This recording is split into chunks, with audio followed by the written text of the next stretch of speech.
Hello বন্ধুরা, অপেক্ষার প্রহর শেষ। অবশেষে বাংলাদেশের জাতীয় ফুটবল দলের সুদিন ফিরতে যাচ্ছে।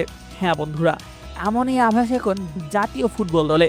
ইতিমধ্যে বাংলাদেশি বংশোদ্ভূত ফুটবলার হামজা চৌধুরীকে ছাড়পত্র দিয়েছেন ফুটবলের সর্বোচ্চ সংস্থা ফিফা। অর্থাৎ এখন বাংলাদেশ জাতীয় ফুটবল দলের হয়ে খেলা আর কোনো বাধা রইল না হামজা চৌধুরী। হামজা চৌধুরীর সেই স্বপ্ন পূরণ হচ্ছে বাংলাদেশের জাতীয় ফুটবল দলের জার্সি গায়ে জড়ানোর মাধ্যমে। হামজা চৌধুরীকে জাতীয় দলে দেখার আক্ষেপ সইছে না সকল ফুটবল বোদ্ধাদের। প্রথমে জামাল ভুঁইয়া, তারপর তারিক কাজী, এখন ইংলিশ প্রিমিয়ার লিগের অন্যতম সেরা ফুটবলার হামজা চৌধুরী বাংলাদেশ জাতীয় ফুটবল দলে। সত্যি এগুলো ভাবলে গায়ে কাটা দেয়। বাংলাদেশের ফুটবল ভক্তদের এখন একটাই দাবি, যেন এই জেনারেশনের হাত ধরেই ফিফা বিশ্বকাপের মঞ্চে জয় মাতাতে পারে বাংলাদেশ জাতীয় ফুটবল দল।